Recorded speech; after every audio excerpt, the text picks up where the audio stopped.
Ndio. Bwana Yesu asifiwe, wana wa Mungu. Ninaitwa mwalimu na mchungaji Frank Cletusiano Kasiano. Niko Dodoma na ninaishi Dodoma. Karibu sana ndugu katika utumishi huu. Na kabla ya kuendelea zaidi, mtanipata mkitaka kujifunza zaidi kwa kile neema ambayo Mungu ameiachilia. Mtanipata katika YouTube, Facebook na Instagram. Jina Mwalimu Kasiano, Mwalimu Frank Cletusiano Kasiano, ama huduma ya Injili utanikuta kule. Kwa hiyo leo imekuja na vitu 7, yani ni hotuba inayosema kwamba hotuba 7 za mateso Tanzania na dunia. Hotuba 7 za mateso Tanzania na dunia. Kabla hatujaendelea zaidi, naomba tumshukuru Mungu kwa ajili ya neno la Mungu hili. Neema yako ni kuu sana Bwana Yesu. Tunaomba utufundishe Mungu. Roho yako Mtakatifu awe pamoja nasi, Kristo. Ulisema ya kwamba wewe ni Mungu unayetufundisha ili tupate faida. Neno hili Bwana likawe faida kwa msikiaji huyo, wa kike na wa kiume, mtu mdogo hata mtu mzima. Na mimi pia ukanifundishe sawa na vile ulivyokusudia Mungu. Tusaidie na nisaidie pia, nikapate mfalme wa haki kuyaleta yale ambayo Bwana umeyakusudia, ikawafai watu hawa na ikawe faida kwao. Na Mungu mfalme wa haki ukaijalie taifa letu la Tanzania amani na mshikamano na upendo katika yote. Na neno lako hili lisikurudie bure, bali Bwana wa majeshi likarudi na matokeo yaliyochanya mbele zako. Na katika matokeo ya neno hili ikawe ni kwa ajili ya utukufu wako tu Bwana. Baba, Mwana na Roho Mtakatifu. Tukapungue na nikapungue Frank Cletusiano Kasiano, mtumwa wako nilipaka mafuta. Wewe Mwokozi, kwa matokeo yote utakayotenda kwangu na kwa wengine watakaolisikia neno hili. Bwana, wewe ndiye ukaongezeke zaidi. Katika jina la Baba na la Mwana na Roho Mtakatifu tukiomba na kushukuru. Amen. Asante. Basi tutaimba beti moja ya tenzi. Tenzi namba 87. Tenzi namba 87. Dunia zambi msalabani, ile riziki ni huru kabisa. Dunia zambi kweli msalabani, Yesu ile riziki ni huru kabisa. Bwana Yesu asema, mwanangu dhaifu, uwezo una ushindi, Baba wapatikana kwako. Dunia zambi wapendwa msalabani,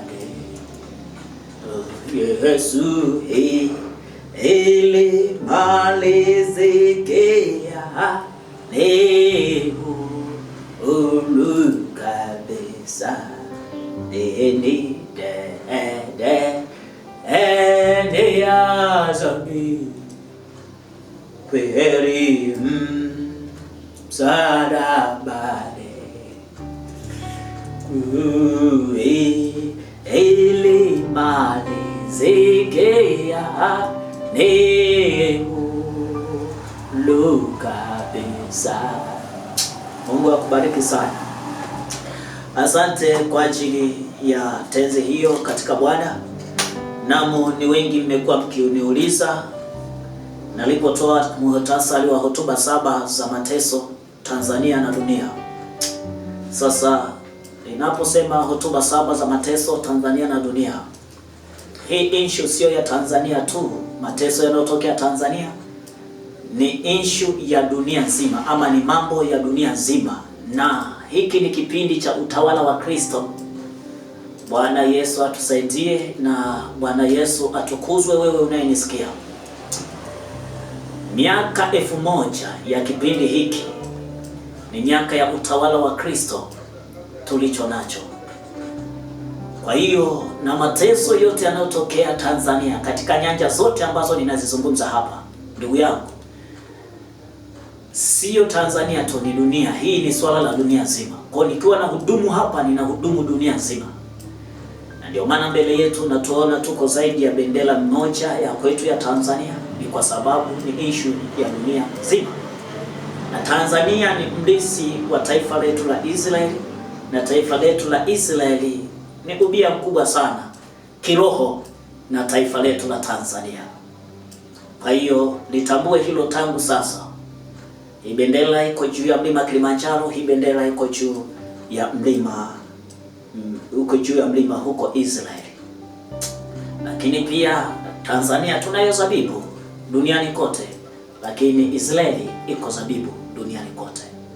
Kwa hiyo kwa watu wa Tanzania ndio watu wa Israeli, kwa watu wa Israeli ndio watu wa Tanzania, kwa ardhi ya Tanzania ndio ardhi ya Israeli, kwa ardhi ya Israeli ya Tanzania. Kifupi, kwa mengi ukihitaji, basi tutaendelea kufahamishana zaidi pale ambapo neema ya Mungu itaendelea kuwepo pamoja nasi katika utawala wa Kristo. Na katika muhtasari ule nilisema kwamba si jeshi au vyombo vya usalama na ulinzi na serikali awatesao Tanzania na duniani kote, bali ni Mungu ndiye awatesaye Tanzania na duniani kote. Nitarudia kwa umakini sana.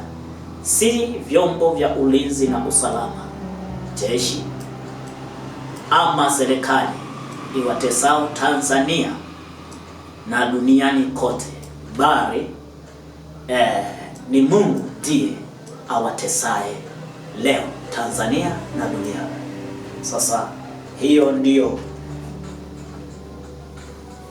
uikamate vizuri, na maneno haya utajua ya kwamba Mungu ndiye anayestahili na Mungu ndiye aliyetekeleza mambo yote. Sasa kuna hotuba hapa 7. Hotuba ya kwanza inasema kwamba uchaguzi ama kupiga kura, ndugu yangu, ni mpango wa Mungu.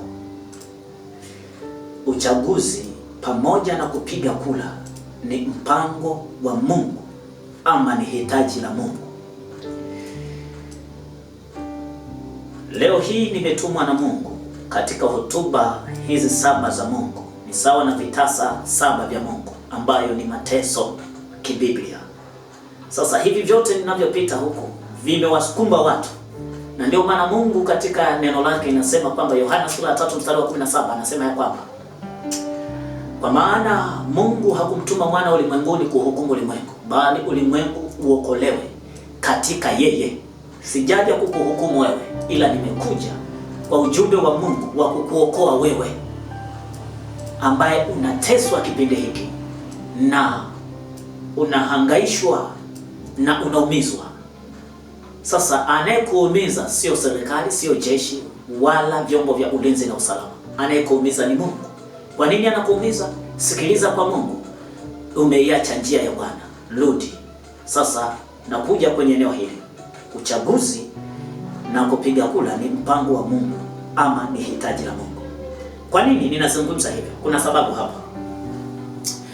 Mungu alitumia swala hili la kupata viongozi, alitumia swala la uchaguzi kupata viongozi. Mungu huyu, yaani unapoona swala la uchaguzi hili ni utaratibu wa kimungu. Mungu aliumba kila nchi na Mungu aliumba dunia kwa utaratibu wake, na aliweka kila mwenendo wa watu na mwenendo wa nini watafuata mifumo hiyo. Kwa hiyo hata Mungu kipindi anatafuta viongozi alitumia kupiga kura. Sasa nasema uchaguzi ni mpango wa Mungu ama ni hitaji la Mungu kwa sababu zifuatazo. Sababu ya kwanza,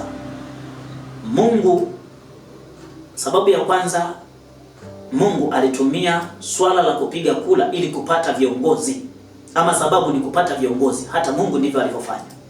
Sasa ukisoma maandiko katika kitabu cha Matendo ya Mitume sura ya kwanza mstari wa 21 hadi 26.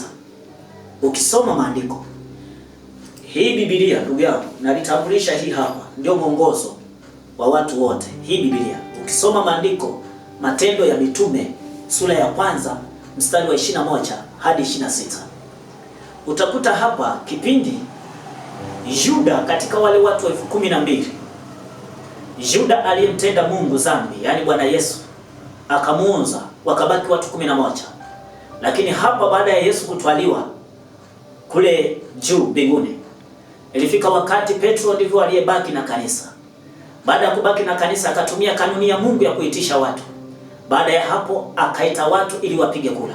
Sasa Biblia hapo inatuambia katika Matendo hiyo sura ya kwanza mstari wa 21 hadi 26, inasema ya kwamba wakawaweka wawili kati ya Yusufu pamoja na Mathia, wakapiga kura. Baada ya kunaliwa kuwaweka hao kwenye orodha ya watu ambao wanatakiwa kupigwa kura, wakamwomba Mungu. Baada ya kumwomba Mungu, walivyopiga kura zile, kura ikamwangukia Mathia.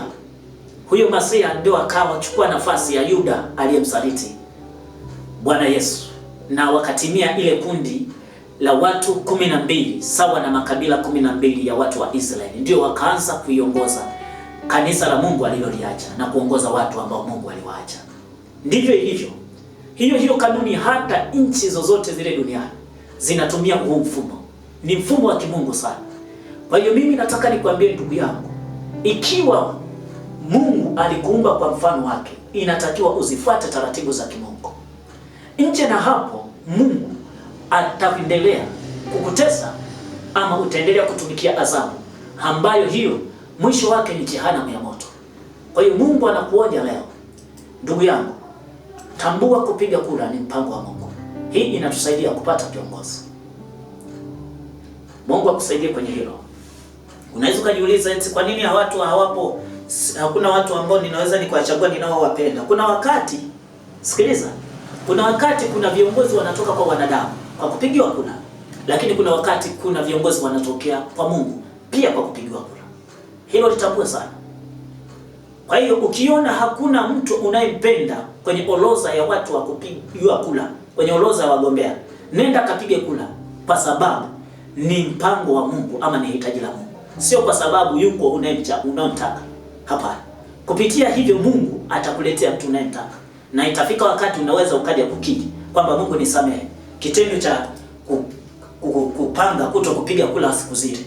Kwa sababu Mungu anaweza kupitisha, Mungu anaweza kumtumia mtu yoyote hata ambaye sio mzani, akaleta hitaji lako muhimu ambalo ulikuwa unalitafuta ndani ya miaka 10, lakini akalileta ndani ya sekunde moja mbele yako. Ni kwa sababu tu ulimheshimu Mungu. Unaomba mheshimu Mungu sana, na Mungu anakuonya mheshimu Mungu, nenda kapige kura, kwa sababu ni hitaji la Mungu, sio kwa sababu wako watu unaowataka. Mungu akutunze. Hilo ni hitaji la kwanza, kumpata kiongozi. Lakini jambo la pili, sababu ya pili, hii inatusaidia kupiga kura ni hitaji la Mungu kwa sababu inatusaidia kutatua matatizo yanayokumba taifa ama dunia. Taifa lolote ambalo limemtanguliza Mungu na kutanguliza matakwa ya Mungu sana, hilo taifa Mungu huwa aliachi. Na ndio maana kuna taifa moja linamheshimu sana Mungu. Kabla halijaenda kupigana vita, wanasoma kwanza Biblia. Wakisoma Biblia, hivyo vita hata kama muende mkatumia majeshi ya aina gani, hamwezi mkaishinda hii taifa. Kwa mimi nataka tujifunze. Na hata baadhi ya majeshi yetu huwa wanakwenda kujifunza mbinu za kijeshi za watu kama hao. Umeona? Kwa sababu ni taifa teule la Israeli. Kwa ni kuombe ndugu yangu, huwa linatusaidia kutatua matatizo. Na Mungu anakuonya kupiga kura, anakuambia ya kwamba ni hitaji la Mungu ambalo hilo linasaidia kutatua matatizo. Sasa tunasoma maandiko yetu katika mwongozo wa Biblia. Ukisoma kitabu cha Yona sura ile ya kwanza, mstari ukianza mstari ule wa 4. Ukianza mstari wa 4 hadi wa 7 pale na 15 mwishoni, utakuta Yona jinsi Zoruba ilivyowakuta kwenye ile bahari. Umeona? Kwenye ile bahari. Lakini ilipofika wakati, ile ilikuwa ni tatizo kubwa. Watu wakaanza kumuomba Mungu wao. Wameshindwa namna ya kufanya katikati ya bahari. Jahazi inataka kuanguka. Watu wakaanza kuchukua mpaka rasilimali zao kutupa kwenye maji kwa ajili tu ya kupunguza mzigo. Hilo lilikuwa ni tatizo kubwa sana. Neno la Mungu linasema hapo katika hiyo Yona sura ya kwanza mstari wa 4 hadi wa 7 na wa 15 mwishoni pale. Umeona? Neno la Mungu linasema kwamba kila mmoja wao akaanza kumuomba Mungu wao. Kama tulivyo na makabila mengi, tulivyo na dini nyingi, kila mmoja awe Muislamu akaanza kuomba Mungu wake namna, ndivyo kama ilivyo Tanzania. Kila mtu anamuomba Mungu wake kwamba inakuaje. Lakini ili tumalize hili tatizo, hoja yake ya msingi ni kwenda kupiga kura, ndugu yako. Kwa hiyo kupiga kura ni mpango wa Mungu au ni hitaji la Mungu, kwa sababu linatusaidia kutatua matatizo. Sasa nataka nikwambie kwenye hicho neno la Mungu lilivyokuwa linazungumza. Neno la Mungu linasema hivi: baada ya hapo wakasemezana wenyewe. Walivyosemezana wenyewe, wakasema na tupige kura tuone mabaya haya yametupata ni kwa sababu ya nani. Sasa wale watu wakaazimiana kwenye ile. Walivyoazimiana, kisha wakapiga zile kura. Kura ikamwangukia yule mwenye tatizo, na kufundisha faida ama sababu kwa nini tupige kura. Kura ikamwangukia yule aliyeleta matatizo. Kumbe yule alikuwa na makosa na Mungu wake. Mungu amemwambia akafanye kazi fulani, kumbe kitendo kile cha kumkosea Mungu wake ndio kimakosa cha watu wengine. Kwa hiyo kwa kutumia kupiga kura, tatizo lile likafanyeje? Likaondoka. Mwisho wa siku akajulikana kwamba ni Yona ndio mwenye tatizo. Kula, wakapiga kura. Kwa hiyo kura ikamwangukia vile, alafu akamwambia ndugu yangu umefanya kitu gani? Akasema jamani, mimi nimeagizwa na Mungu agizo, lakini wakasema sasa tunafanyaje ndugu yangu ili tatizo hili liishi? Akasema kwa sababu mshapiga kura, mimi nichukue nitupeni kwenye maji. Umeona? Ndio akamchukua akamtupa, mstari wa 15 akamchukua akamtupa kwenye maji. Hiyo mstari wa 15 sura ya kwanza Yona. Neno la Mungu linasema ya kwamba baada ya kumchukua yule Yona ambaye alipatikana kwa kupiga kura, bahari katulia na wale watu wakamwogopa Mungu na kumshukuru. Kupitia kupiga kura. Sasa ndugu yangu, laiti wasingelitumia kupiga kura, Yona huyu au tatizo hili wasingegundua ni wapi, wangezama kwenye maji. Kwa hiyo wewe unayepanga kutokupiga kura, huwezi kumaliza matatizo ambayo unayaona wewe. Matatizo yanamalizika kwa kumheshimu Mungu kwa kupiga kura. Halafu Mungu anasaidia kama alivyowasaidia wale watu. Hata kama hayupo mtu unayemtaka, lakini yupo Mungu ambaye anamtaka. Kwa hiyo kapige kura ndugu yangu, ili matatizo ambayo unayaona ni makubwa yanayokusababisha usipige kura, hayo yataondoka kwa njia ya kupiga kura. Mungu akutunze. Kwa kitabu hicho usikiache, kasome kitabu cha Yona sura ya kwanza mstari wa kwanza hadi mstari wa kwanza au mstari wa 4 mpaka wa 15 hapo. Utapata hayo majibu ya kile ninachokuambia. Kwa hiyo tunapiga kura ili kutatua matatizo yanayotukabili katika nchi na duniani kote. Nje na hapo Mungu ataendelea kukutesa kama alivyomtesa Yona kwenye tumbo la samaki ama nyangumi. Jambo la tatu ni kuondoa upendeleo binafsi. Kwa nini tunapiga kura? Ni kuondoa upendeleo binafsi wa wakubwa. Kuondoa upendeleo binafsi wa wakubwa. Sasa ndugu yangu, nataka nikwambie, sababu ya kupiga kura ni kuondoa ubinafsi wa watu wakubwa ama upendeleo wa watu wakubwa. Tunasema watu wakubwa ni watu wenye pesa, watu wenye vyeo, wale wana sauti.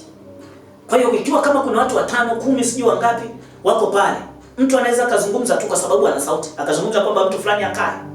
Lakini kwa sababu kuna kura inatusaidia kuondoa upendeleo wa watu wakubwa. Sasa nikwambie, ukisoma ile Mithali sura ya 16 mstari wa 30, Mithali ya sura ya 18 mstari wa 18, anasema ya kwamba kura hukomesha mashindano hata maneno ya wakuu. Yaani kura hukomesha maneno kura hukomesha mashindano hata kukata maneno ya wakuu. Kura hiyo kura hukomesha mashindano hata kukata maneno ya wakuu. Kwa hiyo ni kuombe na Mungu anakuambia nenda kapige kura ili upendeleo uondoke. Sasa watu hapo mnaweza mkawa na maswali, siji mbona watu napiga kura upendeleo na kuaga. Mimi ni mtumishi wa Mungu, nimetumwa leo. Kapige kura, halafu muone Mungu atakapofanya. Piga kura kwa sababu ni hitaji la Mungu. Kapige kura, halafu umwache Mungu ashughulike. Usianze kushughulika siji ulinde kura siji fanyaje. Kapige kura, rudi nyumbani. Kwa sababu ni hitaji la Mungu. Kwa hiyo nenda kapige kura, halafu kwa amani kabisa. Ukisoma na nataka niwaambieni, na mimi ni mtumishi wa Mungu, ninyi ambao mmekaa kwa ajili ya uandamizi wa kusimamia utaratibu wote wa kupiga kura, iwe ni vyombo vya ulinzi na usalama, makarani na watu wengine. Ndugu zangu, nataka niwaambieni, kuna wakati tunaweza tukaendelea sana katika udhalimu, lakini kuna wakati kuna Mungu anatuangalia katika udhalimu. Kimkinai sana anaweza kaingilia kati.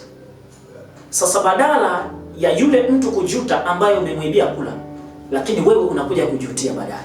Kwa hiyo mimi ni mtumishi wa Mungu pia, ninakuonya na wewe unatumika kwa ajili ya kutaka kuiba kula na kufanya hivi. Mimi ni mtumishi wa Mungu, nimetumwa na Mungu ili kukuokoa. Mungu akuokoe, Mungu akuokoe. Kwa sababu hii neno la Mungu linasema katika hiyo Mithali sura 16 mstari wa 33, neno la Mungu linasema ya kwamba kwa wale mnaotaka neno la Mungu linasemaje?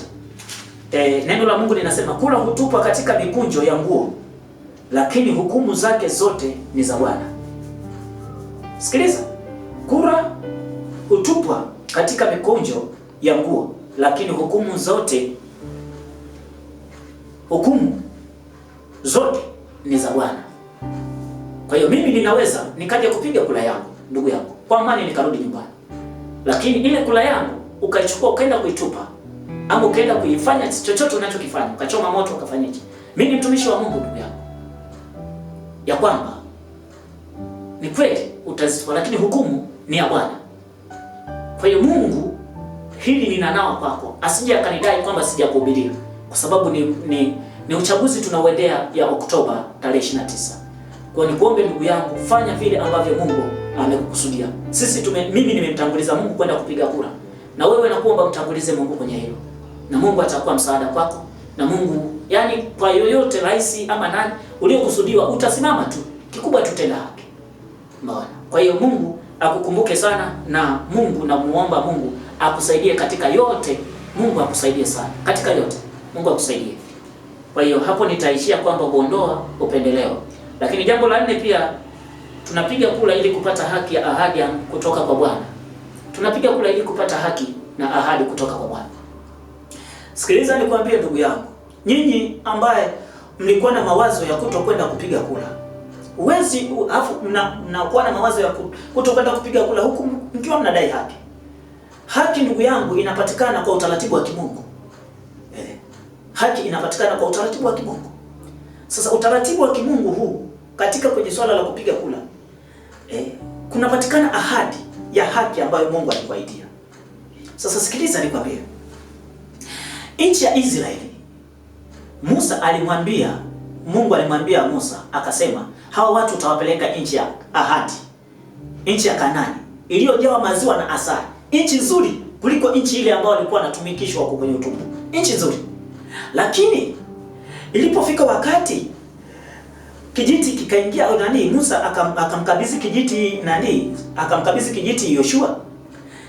Mungu akamwambia Yoshua, mimi niliagana na nani? Niliagana na Musa habari hizi ya kwamba wataingia hawa watu kwenye nchi ya ahadi. Ila hoja ama kigezo cha kuimiliki ile nchi ile ya ahadi, hoja ilikuwa ni kupiga kura. Katika makabila yote ya Israeli, makabila 12 na wengine wengi waliozaliwa huko, na wengine wengi waliingia kuimiliki ile. Kumbuka walipewa ahadi na Mungu kwamba lazima Mungu akikuahidi lazima atende. Lakini katika hiyo ahadi unayotamani ama waliokuwa wanaitamani, walipata kwa kupiga kura. Sasa hii inapatikana wapi? Inapatikana katika andiko la Mungu ama neno la Mungu. Ukisoma kuanzia kitabu cha Yoshua sura ya 14 ukianza mstari wa 1 hadi wa 3 na wa 7, sura hizo kuanzia sura ya 14, 15, 16, 17, sura hizo zote 18 na 19, hizo sura zote zinazungumza namna Mungu alivyokuwa anawamilikisha hawa watu nchi ya ahadi, kwenda kuimiliki ile nchi. Waliimiliki kwa kupiga kula. Kula ikimwangukia kabila hili wanampa kieneo chake, na ile nchi ya maziwa na asali waliimiliki kwa namna hiyo. Sasa ndugu yangu, unaitafuta Tanzania mpya. Ndugu yangu, una mpango wa Tanzania mpya.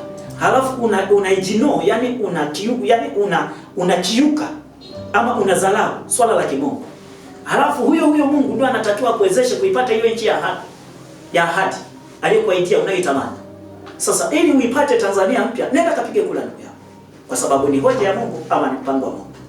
Kwa hiyo ninazungumza haya kwa sababu usipofanya hivi, Mungu anaweza akakuadhibu kwa neno lolote na kwa jambo lolote. Sasa mwenye hukumu ni Mungu, nimesoma kwenye maandiko.